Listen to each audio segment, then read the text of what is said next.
in a deep and dark December. The people of Israel, 750 years before the birth of Christ, were in a deep and dark December. They had been conquered, their land devastated.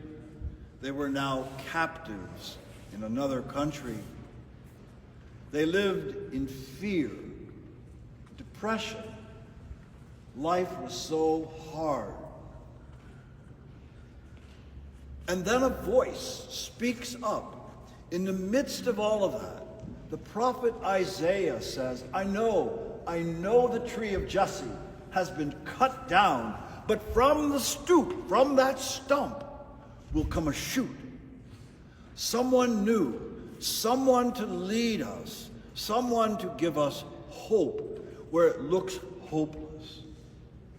And the poem goes on to describe that beautiful, peaceable kingdom where every creature on earth seems to be at peace with the others. It was another deep and dark December when the people of Israel were in a land that was occupied by Rome. Soldiers, Roman soldiers, watched them to make a bad move. They paid excessive taxes before tariffs. They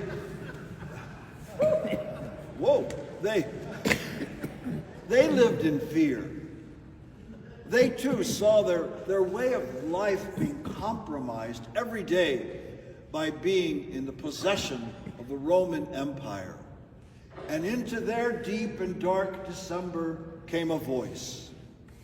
That voice of John the Baptist,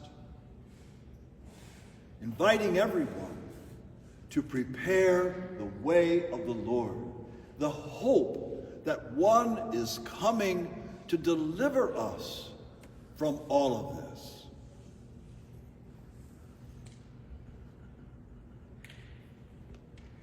We live in a deep and dark December, and cold. We are knowledgeable. I think of that tree of good and evil that God warned Adam, don't touch it. Well, they touched it.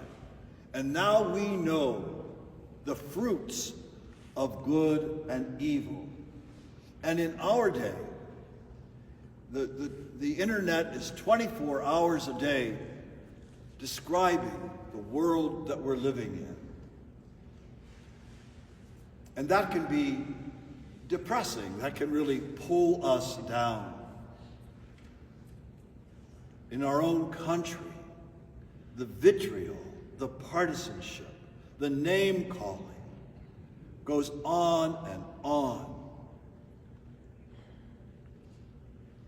We, as people of Christ, have got to be the pilgrims of hope.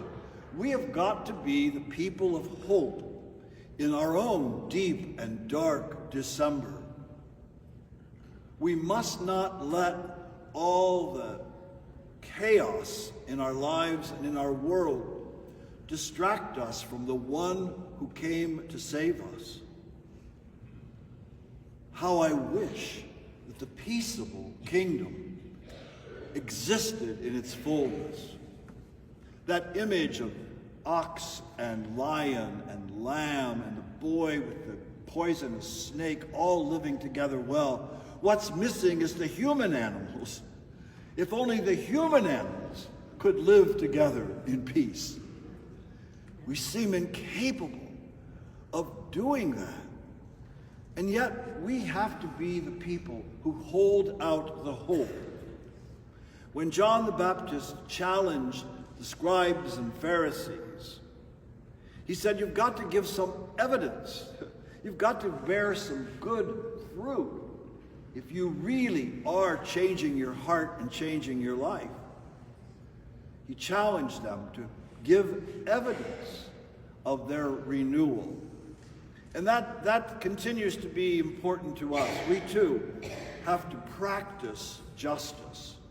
We have to be people of peace ourselves if we're expecting the world to catch on to that. We have to keep trying in our own small way, in our own little part of the world, to do the works of justice.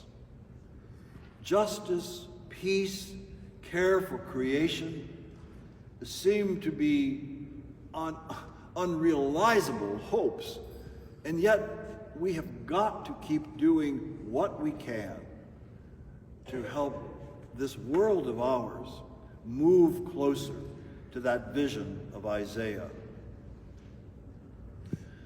So as we enter a little bit more deeply into this season of Advent, we are trying to prepare. We're trying to prepare our own lives, our own hearts, to be receptive to the message of Christ, to the good news, the love of God, to not ever lose sight of that, no matter what happens in our world, in our society, in our churches, or wherever we find discord. St. Paul, in the letter to the Romans that was supposed to be the reading, we must have turned the wrong page there. He wanted harmony. He wanted harmony in the community. Last night we heard beautiful harmony in the voices of those that were singing in this church. That's just a taste of the kind of harmony that God wants for God's people. Living in perfect harmony, ebony and ivory. Living in perfect harmony. May that day come, and may we be the bearers of that word of hope to those around us. We prepare, and we continue preparing to celebrate the coming of Christ. And let us do that with our energy, with our lives, with all the gifts that each of us has to try to help bring about that more peaceable kingdom.